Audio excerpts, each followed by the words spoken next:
नमस्कार। तो चलिए, बहुत सारे अनुरोध आ रहे थे। मुझे एहसास हुआ कि इस विषय पर अपना पक्ष रखना चाहिए। तो आज का विषय काल सर्प दोष या योग, जो कि एक विवादित एवं रोचक विषय भी है। कई मत हैं, अवधारणाएं हैं, लेकिन इस विषय पर बोलने से पहले जान लेते हैं कि ज्योतिषीय भाषा में योग क्या है। ज्योतिष और काल गणना के अनुसार हिंदू धर्म में विभिन्न योग का वर्णन है। कुंडली में 12 भाव में हर भाव पर अलग ग्रह और अलग योग बनते हैं।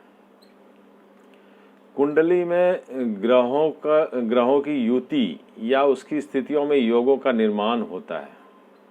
ये योग शुभ और अशुभ दोनों प्रकार के होते हैं। सामान्य भाव में योग का अर्थ है जुड़ना, यानी दो तत्वों का मिलन योग कहलाता है।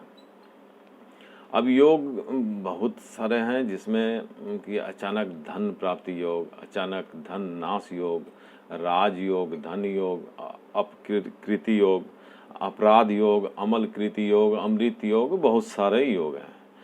तो ज्योतिष शास्त्र में योग 2 रूपों से अध्ययन किया जाता है।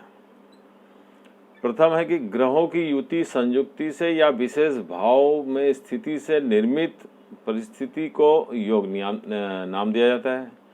योग का निर्माण सूर्य और चंद्रमा का एक दूसरे से स्थिति के अनुसार होता है। ये 27 प्रकार के 27 के होते हैं। और योग का निर्धारण सूत्र है चंद्र का भोगांश प्लस सूर्य का भोगांश। तो ज्योतिष का संपूर्ण राशि आधार चक्री या गोल है। गोले या चक्र में कोई भी बिंदु अच्छा या बुरा नहीं होता, सभी समान होते हैं।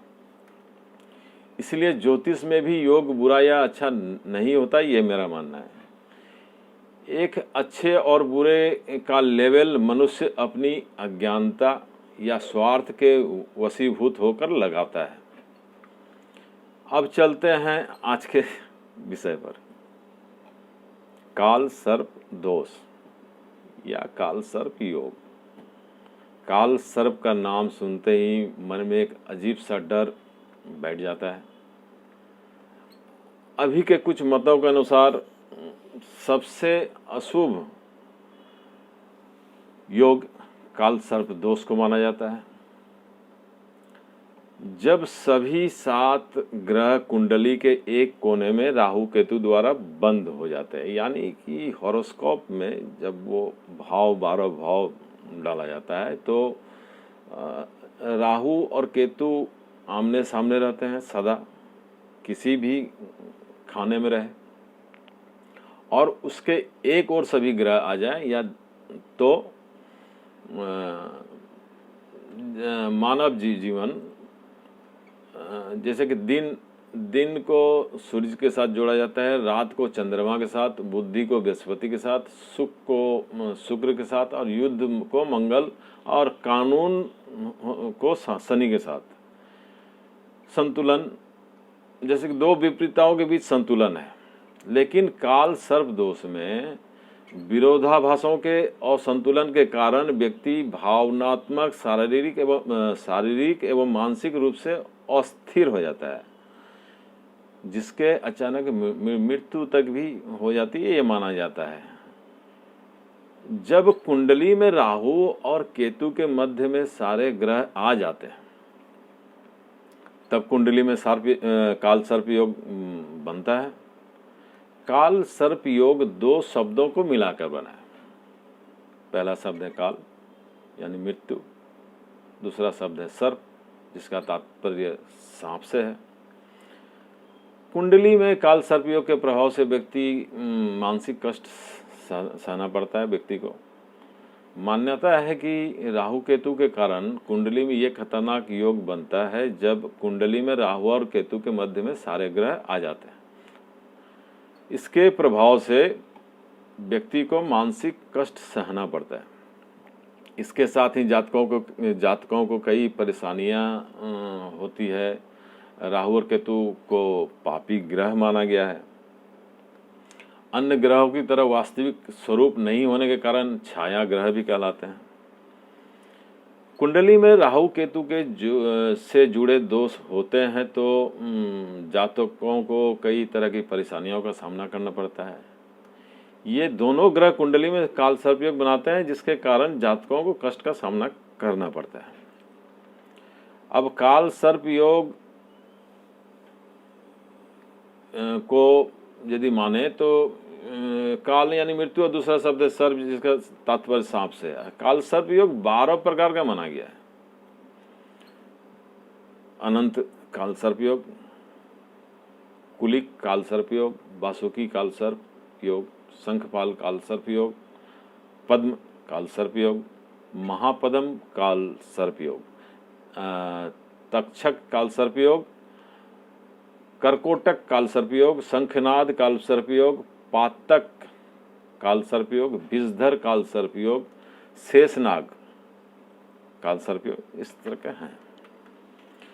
अब इसके संकेत क्या है कि मान लीजिए किसी के जन्म कुंडली नहीं है, तो क्या वो संकेत हैं जिससे समझना चाहिए कि काल सर्प योग है। यदि इससे मानते हैं तो शारीरिक एवं मानसिक कष्ट का होना, पैतृक संपत्ति का नष्ट होना, भाई बंधुओं से धोखा, संतान से कष्ट, शत्रुओं से निरंतर भय, बुरे स्वप्न एवं अनिद्रा रोग, कोर्ट कचहरी का सामना, इस तरह की परिस्थिति काल सर्प योग के प्रभाव को संकेत देती है। और इसके जातक को 42 साल की आयु तक परेशानियां झेलनी पड़ती है। 42 यानी आप 42 से ऊपर हैं तो आप चिंता मुक्त हैं, यदि आपका वो योग बनता है तो भी। तो जन्मांग चक्र में राहु और केतु की स्थिति आमने सामने की होती है। जिधर से भी दें क्रॉस आमने सामने के होते हैं, दोनों 180 डिग्री पर रहते हैं। यदि बाकी 7 ग्रह राहु केतु के एक तरफ हो जाए और दूसरी ओर कोई ग्रह ना रहे तो ऐसी स्थिति में माना जाता है काल सर्प योग। अगर 1 या 2 ग्रह इस दोनों के बाहर भी रहे तो इसे आंशिक काल सर्प योग या आंशिक काल सर्प दोष मान लिया जाता है। इसके दुष्प्रभाव से व्यक्ति को संतान हानि, दाम्पत्य सुख, आजीवन में बाधा, कारागार का भय, स्वप्नों से त्याग, स्वजनों से त्याग, अकाल मृत्यु आदि हो सकते हैं। इस योग के कारण जीवन में काफी संघर्ष करना पड़ता है। ये चारों ओर से ग्रहों को घेर कर बैठ जाते हैं। उसे मानसिक अशांति, रोग, दोष, जादू टोना, हड्डियों के रोगों को इस तरह के झेलना पड़ता है। इस दोष से पीड़ित व्यक्ति को कई कोशिशों के बाद भी सफलता प्राप्त नहीं होती। उस व्यक्ति के हर काम में बाधा आ जाती है। काल सर्प का नाम सुनते ही मन में एक अजीब सा डर बैठ जाता है। जातक महत्वाकांक्षी होते हुए भी पूर्ण सफलता से वंचित रह जाता है। हर व्यक्ति में एक भ्रम की स्थिति बनी रहती है और इसका निवारण कैसे हो, इसको लेकर व्यक्ति बहुत चिंतित रहता है। अब इसके उत्पन्न समस्याओं से मिलती जुलती समस्या को ज्योतिषीय या वास्तुशास्त्री, तांत्रिक, मांत्रिक जो हो, मिलती जुलती समस्या जो है कि पितृदोष यानी पितर दोष, पूर्वज जो हमारे थे उनके दोष को भी काल सर्प योग के तरह ही माना जाता है। जो समस्या सिमिलर समस्याएं यहाँ भी होती है। अब जीवन में पितृदोष के लक्षण विवाह ना होना, वैवाहिक जीवन में अशांति का होना, अच्छी पढ़ाई करने के बावजूद भी परीक्षा में कुछ ना सूझना, नौकरी छूट जाना, गर्भधारण में समस्या, गर्भपात, मानसिक दृष्टि से विकलांग बच्चे, इस दोष के होने से व्यक्ति जिंदगी भर संघर्षरत रहता है। भाग्य साथ नहीं देता। ऐसा व्यक्ति आखिर तक सफलता से दूर रहता है।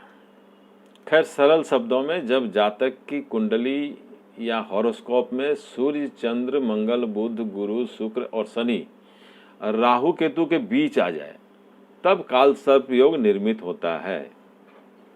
अब इसके निवारण के लिए आदमी जातक उज्जैन मंदिर भी जाते हैं, नासिक भी जाते हैं, महाकाल के दर्शन करने भी जाते हैं। अच्छी बात है, इसी बहाने दर्शन तो हो जाए। अब मेरी व्यक्तिगत राय पर आता हूँ। मेरा मानना है कि काल सर्प दोष हो या योग, इससे डरना नहीं चाहिए। मैं काल सर्प योग या दोष जो बताते हैं, मैं उससे सहमत नहीं हूँ। योग को अच्छा या हितकर या एडिशन के रूप में, प्लस साइन के रूप में, या जिसका रिजल्ट है, योग को हमेशा प्लस के रूप में देखा जाता है, और दोष को बुरा या अहितकर या माइनस माना जाता है। तो बल्कि वैदिक ज्योतिष, प्राचीन ग्रंथों, वेदों, उप पुराणों, शास्त्रों आदि में कहीं पर भी इस योग या दोष का जिक्र नहीं है। अब पुराणों में पास दोष, जिसका मतलब पास का मतलब फन, एक फन पास दोष का जिक्र आता है, लेकिन काल सर्प योग या काल सर्प दोष का नहीं।